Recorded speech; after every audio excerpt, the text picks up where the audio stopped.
Olá, paz do Senhor, sou o pastor J.C. Silva e a reflexão de hoje é sobre a importância dos títulos que Jesus foi tratado no seu ministério, as verdades teológicas ligadas a cada título e a grandeza de Cristo nos evangelhos. Suas interações no canal são muito importantes para ampliar aí o alcance dos vídeos que são postados. Eu conto contigo. Assista o vídeo até o final e deixe seu like, seus comentários e compartilhe também esses vídeos nas suas redes sociais. Se você ainda não se inscreveu, se inscreva e acione o sininho para receber as notificações dos próximos vídeos.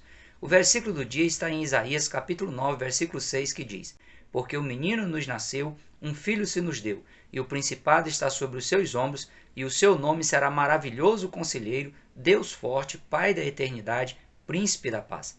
Na verdade, aplicado, o pastor César Pereira, ele diz que os títulos atribuídos a Jesus mostram o seu caráter e a sua natureza.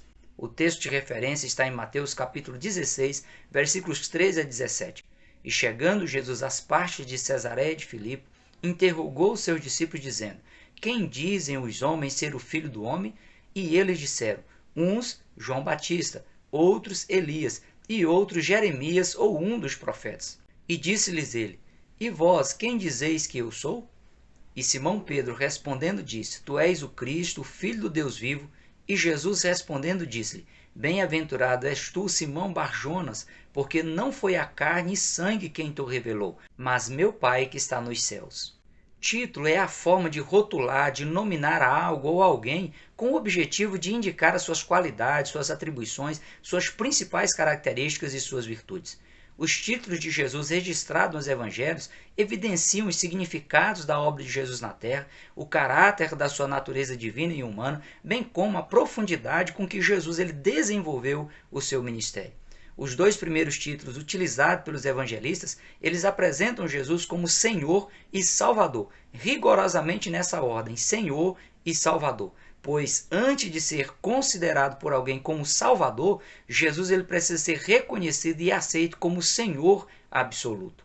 No Antigo Testamento, o termo hebraico Adonai ele é utilizado pelo menos 439 vezes para se referir exclusivamente a Deus como Senhor absoluto e é o melhor que define a soberania absoluta de Yahvé. Inclusive, os estudiosos judeus eles pronunciam Adonai quando eles se deparam com o tetragrama YHWH do nome Yahvé, acrescido das vogais A e E, numa referência exclusiva àquele que tem autoridade sobre o seu povo para recompensar os obedientes e castigar os desobedientes, para governar o universo como Senhor por excelência, como Senhor sobre todos. No Novo Testamento, o termo grego utilizado para se referir a Adonai do hebraico no Antigo Testamento é Kyrios, que é também utilizado no Novo Testamento para se referir a Elohim, o triuno Deus Criador.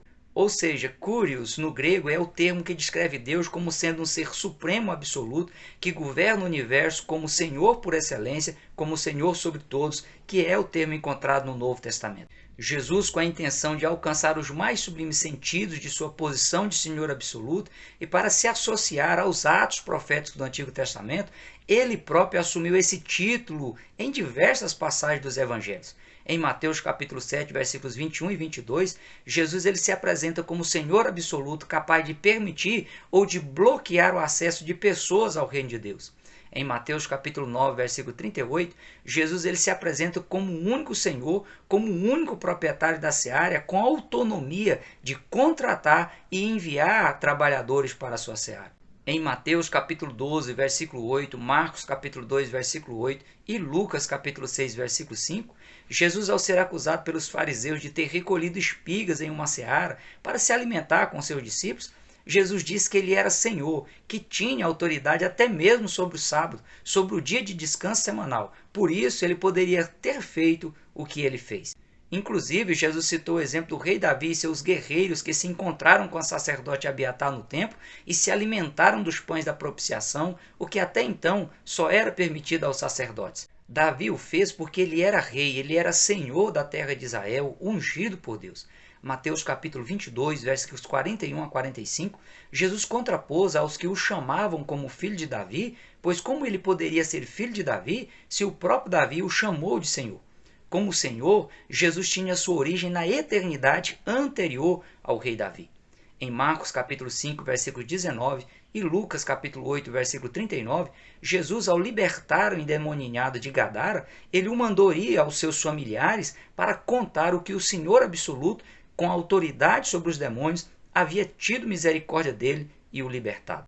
Em Lucas capítulo 19, versículo 31, quando Jesus mandou 2 dos seus discípulos aí para prepararem a última ceia, orientou que se eles fossem questionados por estarem pegando o jumentinho, deveria dizer que Cúrios, o Supremo Senhor, ele precisava dele.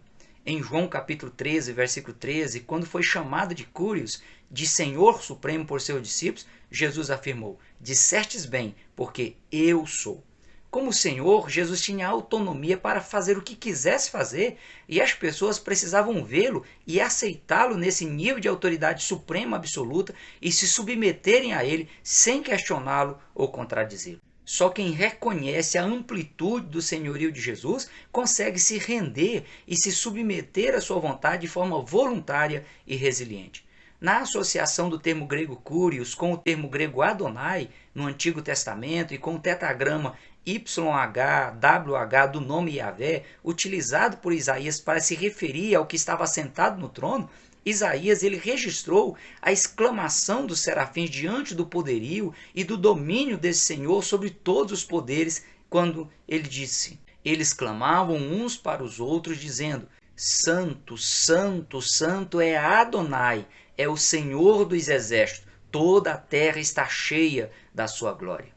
O ser humano ele precisa entender, reconhecer e aceitar o domínio supremo de Deus na pessoa de Jesus Cristo sobre o universo, sobre todas as coisas e sobre todas as autoridades, como também sobre a sua própria vida pessoal. Do contrário, será impossível tê-lo como Salvador. Jesus como Salvador é uma consequência natural de ele ser Senhor Supremo em condições de oferecer e prover salvação em quaisquer áreas da vida, independentemente de as condições ou de as situações serem favoráveis ou não. O título de Salvador é utilizado pelo anjo que orientou a José a receber Maria por esposa, mesmo ela estando grávida, porque o que nela estava gerado era fruto do Espírito e ao nascer deveria ser nominado de Jesus, pois ele salvaria o seu povo dos seus pecados. O nome Jesus e Jesus no grego é uma transliteração do nome hebraico Josué, que significa Jeová é salvação. Como a sociedade da época prezava muito pelo significado do nome de uma pessoa, além de associar Jesus com Josué, que foi um tipo de Cristo no Antigo Testamento, seu nome chamaria a atenção das pessoas que buscavam por salvação para que elas o reconhecessem como Senhor e pudessem se beneficiar da sua salvação.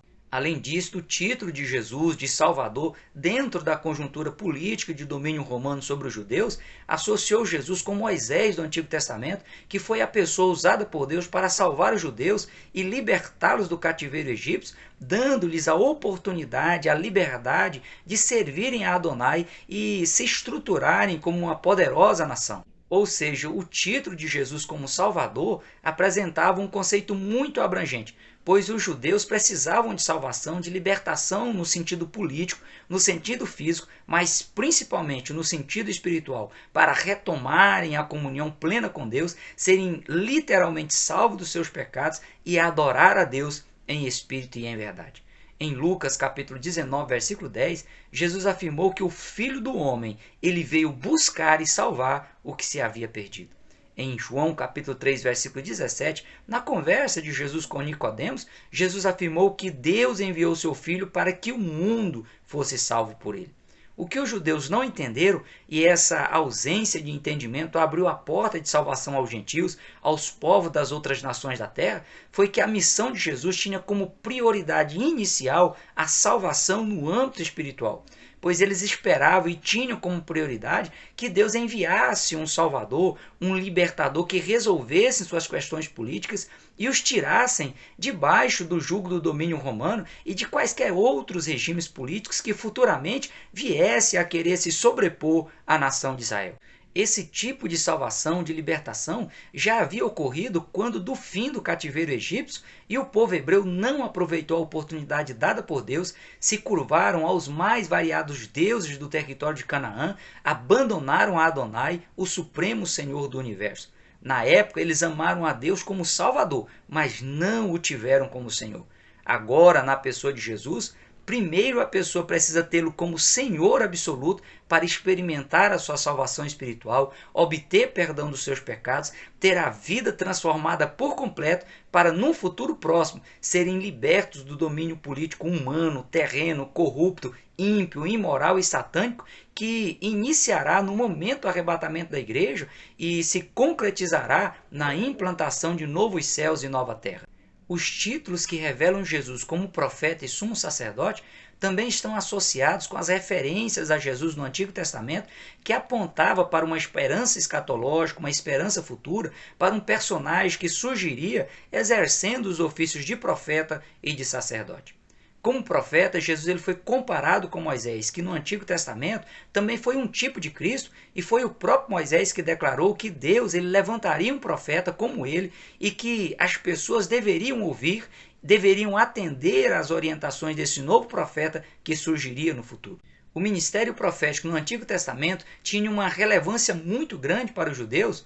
O termo hebraico traduzido por profeta é Nabi e se refere a quem fala em nome de Deus como seu representante direto e revela a vontade de Deus ao povo. A autoridade com que Jesus se expressou levou muitos a imaginarem e até disseminarem a heresia de que Jesus seria a encarnação de Elias, de Jeremias ou de algum outro profeta. A mulher samaritana reconheceu Jesus como profeta, tendo em vista que Jesus disse coisas a respeito dela com a autoridade que só um profeta de Deus poderia dizer.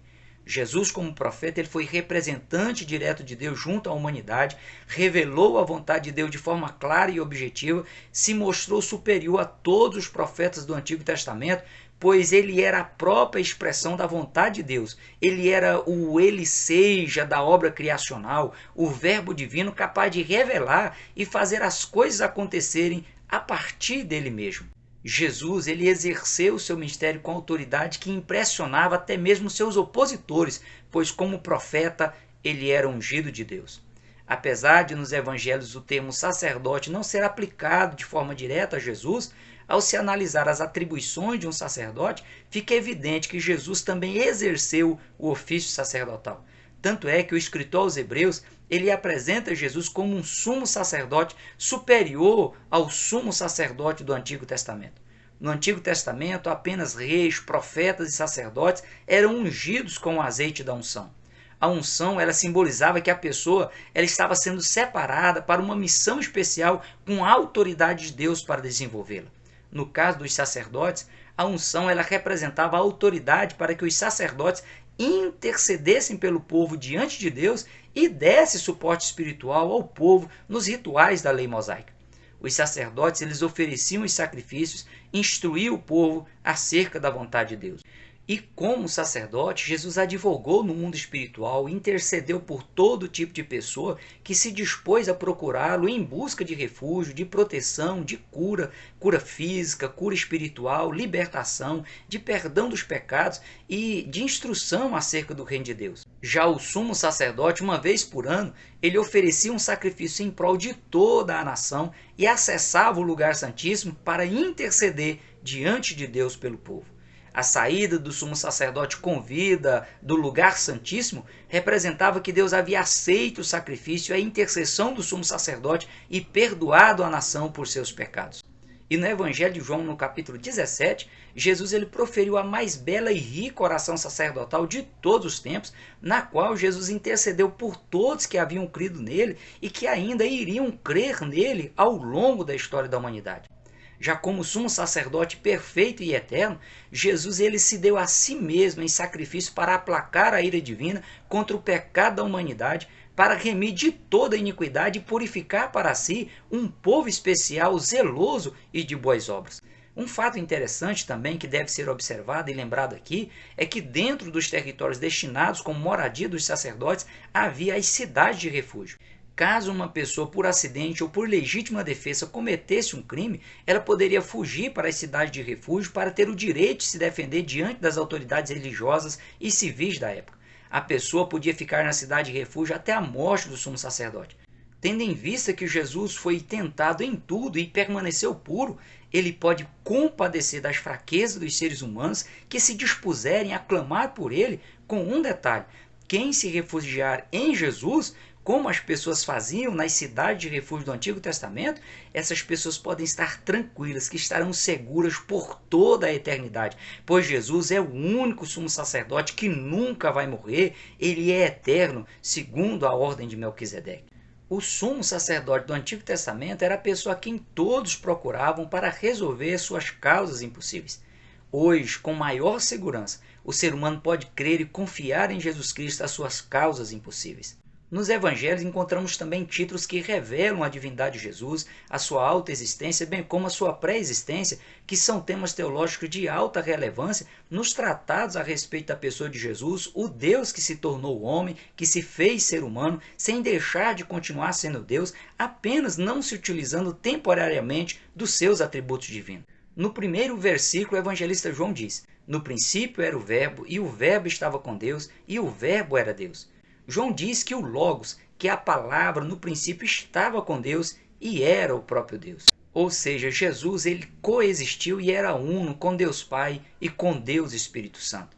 João também ele estava se referindo à ação de Elohim, o triuno Deus, na obra criacional, que se utilizou do termo hebraico iri, com origem no verbo hebraico yayar, que significa ser, estar, vir a ser, se tornar, aparecer, para trazer à existência todas as coisas a partir de sua ordem de comando.